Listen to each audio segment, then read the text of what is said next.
So how did you guys meet? How did we meet? I just left a studio session in West Seattle and I needed to get some gas, so I stopped by the AMPM. And while I'm pumping my gas, I noticed her drive by. So she pulls into the AMPM and she's staring at me, and it's almost stalkerish. This is just a practice run. She's not gonna hear this, right? Yeah, you're cool. Yeah, she's not gonna see none of this. It's all personal.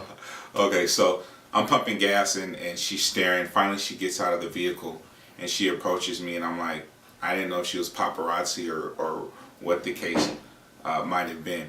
But she approached me aggressively and starts talking to me, striking up a conversation. She's asking for my phone number, but she's like not taking no for an answer. Like, she was extremely aggressive. So I gave in and gave her the phone number.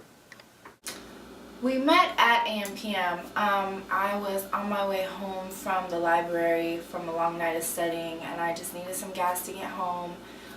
So I stopped at the AMPM in West Seattle and started pumping some gas when somebody started to say, "Hey, excuse me." I didn't really pay it too much mind, so I just continued to pump gas when somebody ran up on me, and it happened to be him. And he was just like, "You're beautiful. What's your name? What's your nationality?" So, I told him I was Eritrean. He's tried to talk to me a little bit in Tigrinya, which was extremely broken, but all I could do was laugh. And asked for my number. I guess I just gave it to him. I was so tired of him rapping over and over, so I just gave him the number, and I got in my car and went on my way home. And he actually ended up calling me on my way home. Then what happened next? So she calls me. As a matter of fact, she called me that very same day, and she's telling me how she wants to hang out with me, she wants to get to know me, and a lot of other things. So I agreed to go see a movie with her. She offered to take me to go see the movie Ali. So I was obliged to say yes. So he gave me a call, asked me if I wanted to go to the movies. I said of course. He wanted to watch Ali. I had already seen it, so it was kind of like, okay, whatever, it's a free movie. And so we went, and it was cool, and I went about my way. So how did things progress from there? Well, after the movie, she would call me repeatedly. And I say that because, just that over and over and over. So I have to say that I like a woman that's persistent, and she was definitely persistent. We hung out, quite often, and she kind of suggested, almost forcefully, that we become exclusive. I was definitely interested, or maybe I was just afraid to say no. Well, we started to go out a lot more. He took me to a lot of different restaurants that I wasn't really familiar with at 19 years old. Just step by step, just got to get to know him more. I had every intention to go to school in the next year and a half to DC, so I wasn't trying to get into a deep relationship, but he kind of persuaded me to do that and said we could build things up and do all stuff like that, so I was convinced. It just kind of progressed from there. Oh, and when he actually said we had to be exclusive, it was about 3 or 4 months after we started dating, after all the whining and dining and persuading. So, I couldn't say no to that. So in saying that, what was your future plans? Well, I was working for AT&T Wireless at the time, so I planned on to continue my climb to the top. I also was dibbling and dabbling with music, so I wanted to pursue that a little bit more. When we talked about our future plans and our future goals, it was understood that she was going to be leaving to go to DC to pursue school. My future plans were to go to DC and finish my degree. His plans were to stay together and maybe consider not leaving. I had my mind made up, so I had every intention of moving out there and keeping the relationship long distance. While I was working in Seattle and going to community college, I kind of had my mind set in a 4-year plan, so I really wanted to transfer and go to DC, and that's what I did. I chose to stay with him, of course, but school was calling. So what was it like having a long distance relationship? It was difficult, but we were kids, so during that time span, we did a lot of growing up. I was able to go out there and visit quite often. In one of my trips, I decided that I too needed to come back and enroll in college. So I think it kind of helped her out as far as growing, and it helped me out also as far as finding new dreams to pursue. I felt like it was extremely stressful being young on my own in a new place where I didn't really know anybody, and I kind of longed for him to be there. So we tried to, have the phone conversations and the visits and things like that, and he saw how well I was doing and how much I enjoyed school, so he actually went ahead and enrolled in school, so we were both on the track to building something great. So, what did you accomplish when you two were apart? Well, I developed an idea to start an online magazine. It was to be called Northwest Border Patrol, and the focus was actually going to be on the Pacific Northwest. And I was maintaining my day-to-day activities as far as going to school full-time and working also. I got my bachelor's degree in communications and visual media and graphic design from American University in Washington, D.C. And I just grew as a person, being with my parents in a strict household, which I love my parents for, but as a woman, I grew being on my own and struggling and going to school and working 2 jobs. That just made me the person that I am, and I couldn't have done that without being apart from everything and everybody that I was comfortable around. I also worked a couple jobs after I got out of college, but nothing pertaining to my degree until Sister to Sister magazine actually hired me, which is an entertainment and lifestyles magazine for pretty much worldwide. They cover everything from Japan to Florida. So it was something that I was able to do, and I became head designer after a year of working there.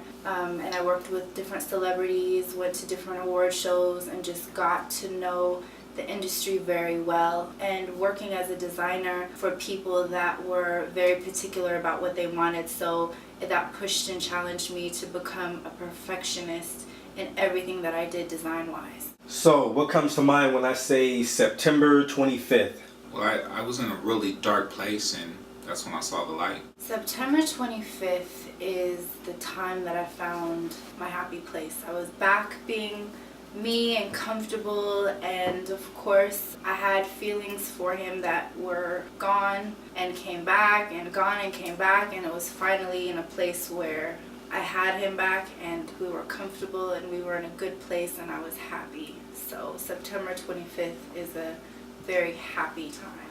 So we get back together and I finish up my degree. I obtained my Bachelor of Science in business around the same time I got laid off from Key Bank. So I have this new large volume of knowledge, and I'm looking for somewhere to apply it at. As Sister to Sister, I was limited to not being able to do creatively as I wanted to do, so I decided to pursue a different venture, and that's when I was able to design what I want and do what I want. So I started to just do freelance for people, and that really challenged me and opened up different template designs and things like that, which led up to where I am now.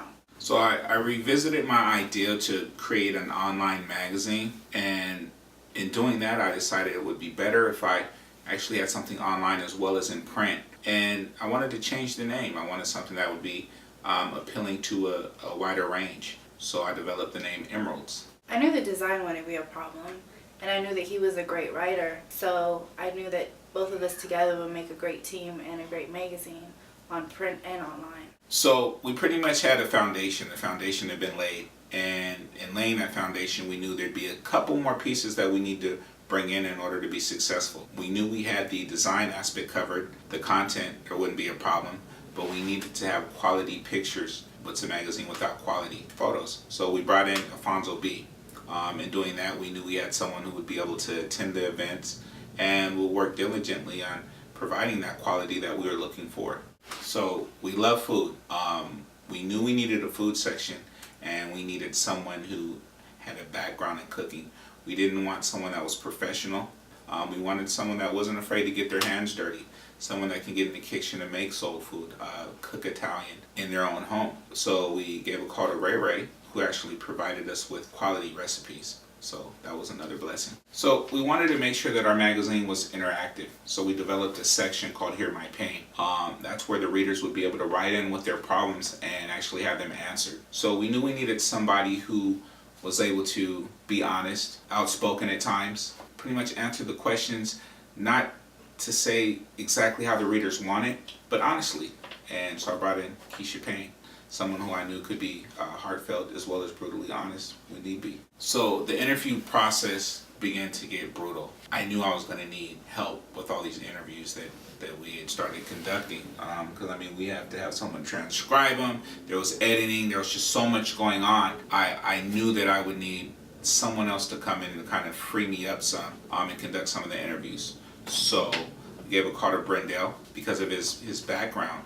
He was able to cross different genres. So a lot of the upcoming issues where you see heavy metal, rock and roll, just a wider range that was local, kind of a ear to the streets type of section to focus on new talent. He's going to be the one that you're going to get a lot of that from.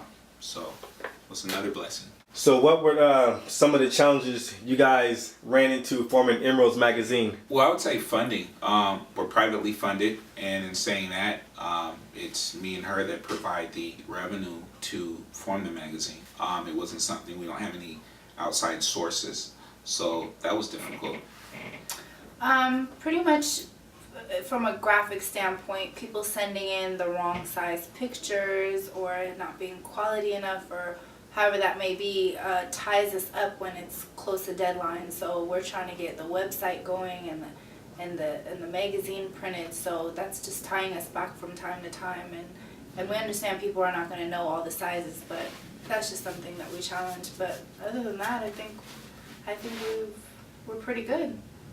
Most definitely. And challenges are meant to be overcome. That's right. Emeralds.